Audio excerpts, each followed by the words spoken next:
Hi friends, நான் உங்கள் LPM. So நம்ம இது வரைக்கும் UI டிசைன் தான் பார்த்துருந்தோம். ஸோ அது எல்லாமே உங்களுக்கு யூஸ்ஃபுல்லாக இருந்திருக்கும், நீங்களும் ட்ரை பண்ணி பார்த்துருப்பீங்க. அண்ட் இப்போ இந்த வீடியோவில் நம்ம என்ன பார்க்க போகிறோம் அப்படின்னா, எல்லாரும் கேட்ட REST API வந்து கவர் பண்ண போகிறோம். ஸோ ஃபஸ்ட்டு REST APIனா என்னன்னு உங்களுக்கு தெரியணும், அண்ட் அது என்ன ஃபார்மேட்டில் இருக்கும் அப்படிங்கிறது தெரியணும், அண்ட் அதுக்கு என்ன சின்டாக்ஸ் நம்ம யூஸ் பண்ண போகிறோம் அப்படிங்கிறத இந்த வீடியோவில் ஃபஸ்ட்டு பார்க்க போகிறோம். ஓகே, ஸோ இப்போ REST APIனா என்ன அப்படிங்கிறத ஃபஸ்ட்டு சொல்லிடுறேன். ஸோ சம் டேட்டாஸ் வந்து டிஃபால்ட்டாக வந்து ஒரு டேட்டா பேஸில் இருந்தோ இல்லைனா அவங்களே வந்து ஒரு சின்டாக்ஸில் வந்து கிரியேட் பண்ணி வச்சுப்பாங்க. ஸோ அதுதான் JSON ஃபார்மேட்டில் இருக்கும். அது உள்ள உங்களுக்கு அரே ஆப்ஜெக்ட் அந்த மாதிரி கான்செப்ட்ல இருக்கும். ஸோ நீங்கள் இப்போ காமனாக அது JSON ஃபார்மேட் அப்படிங்கிறத மட்டும் அண்டர்ஸ்டாண்ட் பண்ணிக்கோங்க.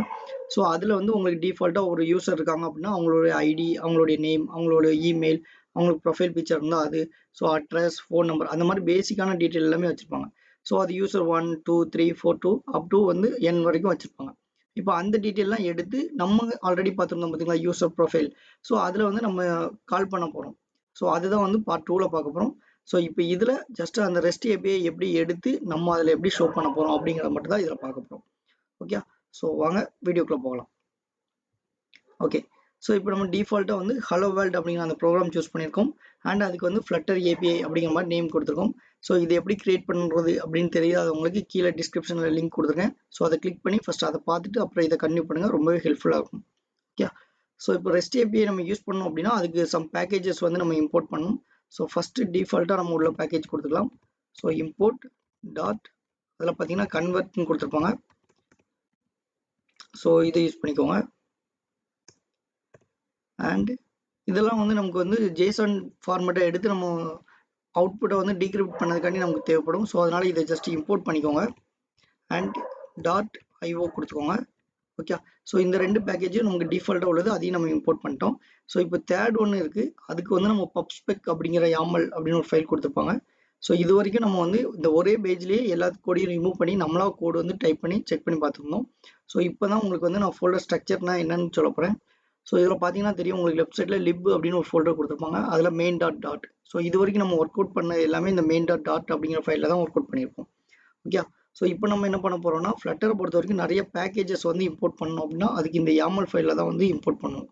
ஸோ இதை ஜஸ்ட் கிளிக் பண்ணுங்கள், pubspec YAML அப்படிங்கிற ஃபைல் இருக்கும். ஸோ இதில் எதுவும் நீங்கள் வந்து டச் பண்ணிடாதீங்க, அதாவது ஒரு ஸ்பேஸோ அல்லது ஒரு ஸ்பேஸை ரிமூவ் பண்ணுறது, ஆட் பண்ணுறது, அந்த மாதிரி எதுவுமே பண்ண வேண்டாம். ஸோ இப்போதைக்கு ஜஸ்ட் அப்படியே இருக்கட்டும். ஏன்னா இது என்ன ரீசன் அப்படின்னா நீங்கள் ஏதாவது ஸ்பேஸ் கொடுத்தீங்கன்னா உங்களுக்கு எரர் வந்து ஷோ ஆகும். ஸோ அதனால் அதை எதுவும் டச் பண்ணாதீங்க. அண்ட் கீழே பார்த்தீங்கன்னா உங்களுக்கு தெரிஞ்சிருக்கும்.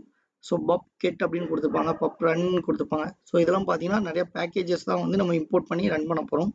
இப்போ நம்ம ஃபஸ்ட்டு பார்க்க போகிற பேக்கேஜ் பார்த்தீங்கன்னா HTTP. ஸோ ஜஸ்ட் டைப் பண்ணுங்கள், இதில் பப் ஆட்னு இருக்கும், அதை கொடுங்க. அண்ட் இப்போ கொடுத்தீங்கன்னா உங்களுக்கு வந்து அந்த பேக்கேஜ் வந்து இம்போர்ட் ஆகும். ஸோ இப்போ பார்த்தீங்கன்னா தெரிஞ்சிருக்கும் உங்களுக்கு HTTP அப்படிங்கிற மாதிரி இந்த பேக்கேஜ் இம்போர்ட் ஆகிருக்கும். அண்ட் இதில் பப் கெட் கொடுத்துக்கோங்க. இப்போ இது வந்து நம்ம கெட் பண்ணியிருப்போம். அண்ட் இது மாதிரி சக்ஸஸ்ஃபுல்லியாக வரணும் உங்களுக்கு. ஓகே, இப்போ வந்ததுக்கப்புறம் நம்ம இந்த பேக்கேஜ்க்கு போய்க்கலாம். அண்ட் இம்போர்ட், இதில் பேக்கேஜ், அதில் பார்த்தீங்கன்னா HTTPன்னு இருக்கும், அதை சூஸ் பண்ணிக்கலாம். இதை ஜஸ்ட் அப்படியே ஸ்க்ரோல் டவுன் பண்ணிக்கோங்க. ஸோ இதில் பேக்கேஜ் அண்ட் அதில் HTTP ஸ்லாஷ் இந்த வருது பார்த்தீங்கன்னா உங்களுக்கு ஆப்ஷன் எல்லாமே ஷோ ஆகும். ஸோ அதை சூஸ் பண்ணிக்கோங்க. அண்ட் இதுக்கு ஒரு அலைஸ் நேம் கொடுத்து அதை ஜஸ்ட்டு HTTP அப்படின்னு வச்சுக்கோங்க. ஸோ இது என்ன ரீசன்னா இந்த நேம் யூஸ் பண்ணி தான் வந்து நம்ம அதை கால் பண்ண போகிறோம். ஓகே, ஸோ இப்போதைக்கு நம்ம பேக்கேஜ் எல்லாமே இம்போர்ட் பண்ணோம். இப்போ Ctrl+S கொடுத்து சேவ் பண்ணுங்கள். இப்போ உங்களுக்கு எந்த எரரும் வரக்கூடாது. அப்படின்னா நம்ம இம்போர்ட் பண்ண பேக்கேஜ் எல்லாம் கரெக்டாக இருக்குது அப்படின்னு அர்த்தம். ஓகே, இதை ஜஸ்ட் இன்ஸ்டேட் வச்சுக்கலாம். ஓகே, இது நமக்கு ரன் ஆகட்டும். நம்ம அதுக்கப்புறம் ஒரு ஆன்லைனில் இருந்து உங்களுக்கு REST API இப்போ நான் எடுத்து ஷோ பண்ணுறேன். ஸோ ஜஸ்ட் இந்த வெப்சைட் போய்க்கோங்க, request.in அப்படிங்கிறது. ஸோ நான் டிஸ்கிரிப்ஷன்லேயும் லிங்க் கொடுங்க, நீங்கள் அதை யூஸ் பண்ணிக்கோங்க. ஸோ இதில் பார்த்தீங்கன்னா நமக்கு டிஃபால்ட்டாகவே அவங்க வந்து ஒரு URL கொடுத்துருக்காங்க. இப்போ இதை கிளிக் பண்ணுங்கள். ஸோ இப்போ பார்த்தீங்கன்னா தெரிஞ்சிருக்கும் உங்களுக்கு இந்த மாதிரி ஒரு ஃபார்மேட் கொடுத்துருக்காங்க. இதுதான் ஆக்சுவலாக JSON ஃபார்மேட். ஸோ இதில் பார்த்தீங்கன்னா நம்பர் ஆஃப், அதாவது 6 நம்பர்ஸ் ஆஃப் ஸ்டூடெண்ட்ஸோடைய டீட்டெயில்ஸ் கொடுத்துருக்காங்க. ஸோ யூசர்னு எடுத்துக்கிட்டாலும் ஓகே, இல்லை ஸ்டூடெண்ட்ஸ்னு எடுத்துக்கிட்டாலும் ஓகே. ஸோ இதை ஜஸ்ட் காப்பி பண்ணுங்கள். அண்ட் இதோடைய வெப்சைட்டும் நான் தரேன் உங்களுக்கு, jsonformat.org அப்படிங்கிறது. இது என்ன பர்பஸ் அப்படின்னு பார்த்தீங்கன்னா இந்த JSON ஃபார்மேட்டை நமக்கு புரியுத மாதிரி ஒரு ஃபார்மேட்டுக்கு காமிக்கும். இப்போ இதை பேஸ்ட் பண்ணிக்கோங்க. ஸோ இங்கே பார்த்தீங்கன்னா நீட்டாக இருக்குது பார்த்தீங்களா. ஸோ பேஜ் நம்பர் வந்து 2, ஒரு பேஜில் எவ்வளோ இருக்குது அப்படின்னு பார்த்தீங்கன்னா 6 ரிசல்ட் இருக்குது. ஸோ ஓவராலாக 12 ரிசல்ட் நமக்கு கொடுத்துருக்காங்க. அண்ட் டோட்டல் பேஜ் பார்த்தீங்கன்னா 2 இருக்கு. ஸோ இதில் டேட்டா அப்படிங்கிறது கொடுத்து அதில் வந்து ஒவ்வொருத்தருக்குள்ளதும் கொடுத்துருக்காங்க. ஸோ இப்போ ஃபார் எக்ஸாம்பிள் பார்த்தீங்கன்னா இது டேட்டா ஐடி வந்து 7. ஸோ ஐடினா நார்மலாக உங்களுக்கு தெரிஞ்சிருக்கும். டேட்டா பேஸ் யூஸ் பண்ணியிருந்தீங்கன்னா உங்களுக்கு தெரியும். ஃபர்ஸ்ட் நம்ம ஐடி அப்படிங்கிற காலம் கொடுத்துருப்போம், அதில் வந்து ஆட்டோ இன்க்ரிமெண்ட்டாக கொடுத்துருப்போம். ஸோ அதுபடி இது வந்து 7th row. அதுக்கப்புறம் இமெயில் பார்த்தீங்கன்னா ஒரு இமெயில் ஐடி கொடுத்துருக்காங்க அண்ட் ஃபர்ஸ்ட் நேம் சம்திங் மெக்கேல் அப்படின்னு கொடுத்துருக்காங்க, லாஸ்ட் நேம் அந்த மாதிரி கொடுத்துருக்காங்க. ஸோ இவங்களுக்கு ஒரு ப்ரொஃபைல் பிக்சர்லாம் கொடுத்துருக்காங்க. ஸோ இப்போ பிக்சர் எப்படி காட் பண்ணி பாருங்க, இதில் செக் பண்ணி பார்க்கலாம். ஸோ பார்த்தீங்கன்னா நமக்கு வந்து ப்ரொஃபைல் பிக்சர் வந்து ஷோ ஆகுது. ஸோ இப்போ இந்த டீட்டெயிலாம் எடுத்து நம்ம வந்து நம்மளுடைய ஃப்ளட்டரில் வந்து இம்போர்ட் பண்ணலாம். ஓகே, ஜஸ்ட் இப்போ இந்த யூஆர்எல் மட்டும் தான் நம்ம யூஸ் பண்ண போகிறோம். ஸோ இந்த யூஆர்எல் இருந்து நம்ம இந்த டேட்டாவெல்லாம் ஷோ பண்ண போகிறோம். ஸோ அதுக்கு என்ன பண்ணலாம், இது அப்படியே இருக்கட்டும். இப்போ இதில் பார்த்தீங்கன்னா டிஃபால்ட்டாக ஸ்டேட்லெஸ் விஜிட் கொடுத்துருக்காங்க அண்ட் நம்ம ஜஸ்ட் எல்லாத்தையும் ரிமூவ் பண்ணிக்கலாம். ரிமூவ் பண்ணிவிட்டு ஸ்டேட்ஃபுல் விஜிட் யூஸ் பண்ணிக்கலாம். ஸோ என்ன ரீசன்காண்டி ஸ்டேட்ஃபுல் அப்படின்னு பார்த்தீங்கன்னா நம்ம வந்து செட் ஸ்டேட் அப்புறம் வாய்ட் மெயின் சம்திங் ஒரு மெத்தட்லாம் வந்து இன்புட்டாக நம்ம யூஸ் பண்ண போகிறோம். ஸோ அதுக்கு ஸ்டேட்ஃபுல் அப்படிங்கிற விஜிட் ரொம்ப ஹெல்ப்ஃபுல்லாக இருக்கும். ஸோ இன்னும் ரொம்ப சிம்பிளாக சொல்ல போனால் நீங்கள் ஏதாவது ஒரு பட்டனை கிளிக் பண்ணுறீங்க இல்லை ஒரு செக் பாக்ஸை ட்ரிகர் பண்ணுறீங்க அப்படிங்கும்போது ஒரு ஃபங்க்ஷன் கால் ஆகணும் அப்படின்னா அதுக்கு ஸ்டேட்ஃபுல் அப்படிங்கிற விஜிட் நம்ம யூஸ் பண்ணுவோம். ஸோ இன்கேஸ் எந்த ஆக்ஷனும் நடக்காது, நம்ம வந்து ஜஸ்ட் வியூ மட்டும் தான் பண்ணுற மாதிரி இருக்குது அப்படின்னா அதுக்கு ஸ்டேட்ஃபுல் அப்படிங்கிற விஜிட் யூஸ் பண்ணிக்கிறோம்.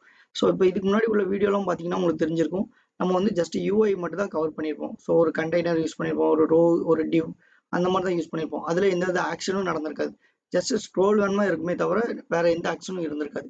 ஸோ அந்த மாதிரி யூஐ மட்டும் கவர் பண்ணுறோம் அப்படின்னா அதுக்கு ஸ்டேட்லெஸ் அப்படிங்கிற அந்த விஜிட் மட்டுமே போதும். இப்போ அதுலேயே ஏதாவது ஒரு பட்டன் இருக்குது, அந்த பட்டனை கிளிக் பண்ணும்போது ஒரு ஃபங்க்ஷன் கால் ஆகணும் அப்படின்னா அதுக்கு நம்ம ஸ்டேட்ஃபுல் அப்படிங்கிற விஜிட் யூஸ் பண்ணிக்கலாம். அப்படி இல்லை நம்ம வந்து பேஜ் ரன் ஆகும்போதே நமக்கு ஒரு ஃபங்க்ஷன் கால் ஆகணும் அப்படிங்கும் போதும் ஸ்டேட்ஃபுல் அப்படிங்கிற விஜிட் யூஸ் பண்ணலாம். ஸோ இப்போ நம்ம பார்க்க போகிறது என்ன அப்படின்னு பார்த்தீங்கன்னா நம்மளுக்கு நம்ம ஃபங்க்ஷன் நம்ம கண்ட்ரோல் எஸ் அப்படின்னு கொடுத்தோன்னே ஒரு ஃபங்க்ஷன் வந்து கால் ஆக போகுது. ஸோ அதனால ஸ்டேட்ஃபுல் அப்படிங்கிற விஜிட்டை நம்ம யூஸ் பண்ணுறோம். ஸோ ஜஸ்ட் டைப் பண்ணிக்கோங்க, ஸ்டேட்ஃபுல் அப்படிங்கிறத டைப் பண்ணுங்கள், உங்களுக்கு வந்து ஷோ ஆகும். ஓகே, ஸ்டேட்ஃபுல் ஜஸ்ட் டைப் பண்ணிக்கோங்க. இப்போ அதே மாதிரி மைஅப் அப்படின்னு கொடுத்துக்கோங்க. ஸோ எல்லா இடத்துலையும் உங்களுக்கு ஆட்டோமேட்டிக்காக அப்டேட் ஆகும். And material dot okay sorry material app கொடுத்துக்கோங்க அண்ட் இதில் ஹோம். ஸோ ஸ்கேஃபோல்ட் அண்ட் இதில் டிஃபால்ட்டாக உள்ள பேனர் நம்ம ரிமூவ் பண்ணிடலாம், ஃபால்ஸ். இதை சேவ் பண்ணுங்கள். இப்போ ஒயிட் கலர் ஸ்க்ரீன் மட்டும் நமக்கு ஷோ ஆகும். ஓகே, ஸோ இதில் பாடி அப்படிங்கிறதுல டெக்ஸ்ட் ஜஸ்ட் நம்ம வந்து ஃப்ளட்டர் வித் ஏபிஐ அப்படின்னு கொடுத்துக்கலாம். இதுக்கு ஸ்டைல் கொஞ்சம் அப்ளை பண்ணிக்கோங்க, கொஞ்சம் நீட்டாக இருக்கும். So text style, font size ஒரு 40 கொடுத்துக்கலாம் and font weight dot bold. So இப்போ இதை கொடுத்து சேவ் பண்ணலாம் அண்ட் இதை கொஞ்சம் சென்டர் பண்ணால் இன்னும் கொஞ்சம் நீட்டாக இருக்கும். ஸோ ஜஸ்ட்டு சென்டர் அப்படிங்கிறத கொடுத்துக்கோங்க. ஓகே, ஸோ இப்போ இது நமக்கு சென்டரில் ஷோ ஆகும். ஓகே, ஸோ இது ஓகே தான். இப்போ நம்ம என்ன பார்க்க போகிறோம் அப்படின்னா இப்போ நமக்கு தேவையான பேக்கேஜஸ் எல்லாமே இம்போர்ட் பண்ணிட்டோம். ஸோ இப்போ ஒரு ஃபங்க்ஷன் நம்ம கால் பண்ணிக்கலாம். ஸோ இந்த இடத்துல void future அப்படிங்கிறத ஃபர்ஸ்ட் கால் பண்ணிக்கலாம். ஸோ ஃபியூச்சரில் void அப்படிங்கிறத டைப் பண்ணிக்கோங்க. இந்த மெத்தடுக்கு நம்ம ஒரு நேம் வைக்க போகிறோம். ஸோ ஃபார் எக்ஸாம்பிள் fetch dataன்னு வேணுமா வச்சுக்கலாம், fetch data.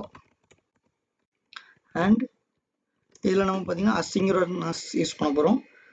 ஓகே, ஸோ asynchronousனா என்னன்னா நம்ம ஏபிஐக்குள்ளது கால் பண்ணும்போது அந்த மாதிரிக்கு நம்ம யூஸ் பண்ணலாம். ஸோ ஃபைனல் ரெஸ்பான்ஸை கெட் பண்ணதுக்காண்டி res and await. So asynchronous use பண்ணிங்கன்னா await அப்படிங்கிற கீவேர்டு நம்ம யூஸ் பண்ணணும். அதில் http.get. ஸோ ஜஸ்ட் டைப் பண்ணிக்கோங்க, உங்களுக்கு அதிலே ஷோ ஆகும் அண்ட் URL. ஓகே, ஸோ இதை மட்டும் போடலாம். அண்ட் இப்போ இந்த URL-ல இதை ஜஸ்ட் கட் பண்ணிக்கோங்க. ஸோ URI அதில் டாட் பார்ஸ் யூஸ் பண்ணிக்கலாம், டாட் பார்ஸ். ஓகே, ஸோ இதில் தான் நம்ம இதோடைய ஏபிஐ URL வந்து பேஸ்ட் பண்ண போகிறோம். ஸோ ஃபர்ஸ்ட் நம்மளுடைய URL மேலே கொடுத்துருக்காங்க, அப்படியே காப்பி பண்ணிக்கோங்க. அண்ட் இதோட URL நான் டிஸ்கிரிப்ஷனில் கொடுக்கேன், தேவைப்படுறவங்க யூஸ் பண்ணிக்கோங்க. ஓகே, இதை சேவ் பண்ணி பாருங்கள். ஸோ இப்போ எந்த அவுட்புட்டும் வந்திருக்காது நமக்கு. ஸோ ஜஸ்ட் இஷ்யூ இல்லாமல் இருக்கா அப்படிங்கிற மட்டும் தான் செக் பண்ணியிருக்கோம். Okay, so fine. ஸோ இதுக்கப்புறமா இந்த மெத்தட் ஃபர்ஸ்ட் நமக்கு கால் ஆகுது அப்படிங்கிறத செக் பண்ணிக்கலாம். ஸோ பிரிண்ட் API மெத்தட் அப்படின்னு போட்டுக்கலாம். அண்ட் ஃபைனலாக செமிகோலன் வச்சுக்கோங்க. ஸோ இப்போ இதை சேவ் பண்ணுங்கள். ஸோ இப்போ நமக்கு எந்த அவுட்புட்டுமே வந்திருக்காது. பார்த்தீங்கன்னா ரன் அப்படிங்கிறதுல எதுவுமே நமக்கு ஷோ ஆகலை.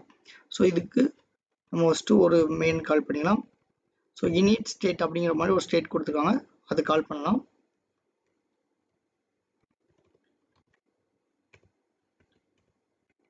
ஓகே, ஜஸ்ட் இதில் டைப் பண்ணிக்கலாம்.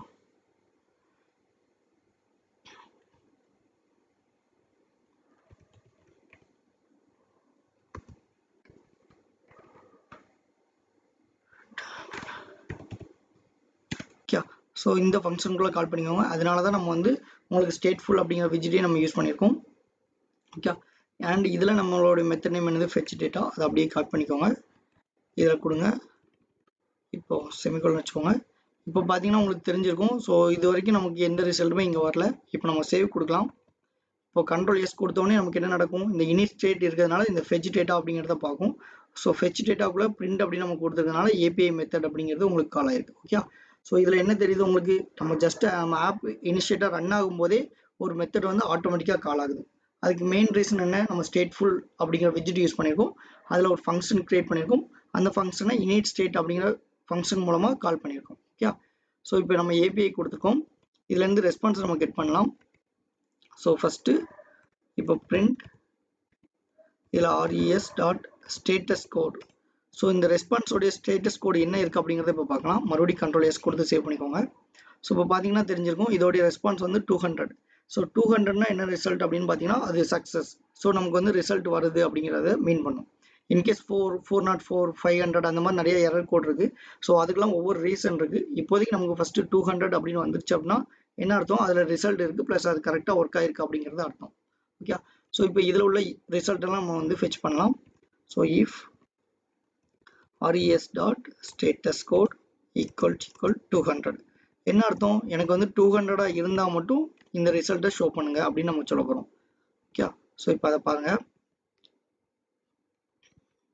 ஓகே, இப்போ பிரிண்ட்ல res.body.toString. ஸோ என்ன அர்த்தம், நமக்கு இந்த பாடியில் உள்ளதை அப்படியே வந்து ஸ்ட்ரிங்காக கன்வெர்ட் பண்ணி ஷோ பண்ணுங்க அப்படின்னு நம்ம கொடுத்துருக்கோம். ஓகே, ஸோ இப்போ இதை சேவ் பண்ணி பாருங்க. இப்போ நமக்கு 200 ப்ளஸ் ரிசல்ட் எல்லாமே வந்திருக்கும். ஸோ பார்த்தீங்களா அங்குள்ள JSON எல்லாமே நமக்கு வந்து ஷோ ஆயிருக்கு. ஸோ இது வந்து ஒரு அரே ஃபார்மேட்டில் இருக்கும். நம்ம இதுக்கப்புறமும் இந்த அரேலேருந்து நமக்கு தேவையான ரிசல்ட்டை 1 by 1 நம்ம. ஓகே, ஸோ இப்போ நம்ம அங்கேருந்து ரிசல்ட் எல்லாமே எடுத்து ஷோ பண்ணி உங்களுக்கு காமிச்சிருக்கோம். ஸோ இதுக்கு அடுத்த வர்ற வீடியோவில் என்ன பண்ணலாம் அப்படின்னா இங்கே உள்ள ரிசல்ட் இருக்குது பார்த்தீங்களா. ஸோ இப்போ நம்ம லைக் இந்த இமெயில், அப்புறம் நேம், அப்புறம் நம்ம பார்த்த அந்த அவதார், அது எல்லாமே நம்ம UI டிசைனில் வந்து கவர் பண்ணுறது எப்படி அப்படிங்கிறத அடுத்த வீடியோவில் பார்க்கலாம். ஸோ இப்போ இந்த வீடியோ உங்களுக்கு யூஸ்ஃபுல்லாக இருந்துச்சு அப்படின்னா லைக் பண்ணிக்கோங்க அண்ட் சப்ஸ்கிரைப் பண்ணிக்கோங்க. உங்கள் ஃப்ரெண்ட்ஸ் யாரும் கம்ப்யூட்டர் சயின்ஸ் படிக்காங்க அப்படின்னா அவங்களுக்கு ஷேர் பண்ணிக்கோங்க, ரொம்பவே ஹெல்ப்ஃபுல்லாக இருக்கும். ஸோ நெக்ஸ்ட் வீடியோ மறக்காமல் பாருங்கள். அதில் வந்து உங்களுக்கு UI டிசைன் ப்ளஸ் வந்து API வந்து கவர் பண்ணியிருப்போம். Okay, thank you.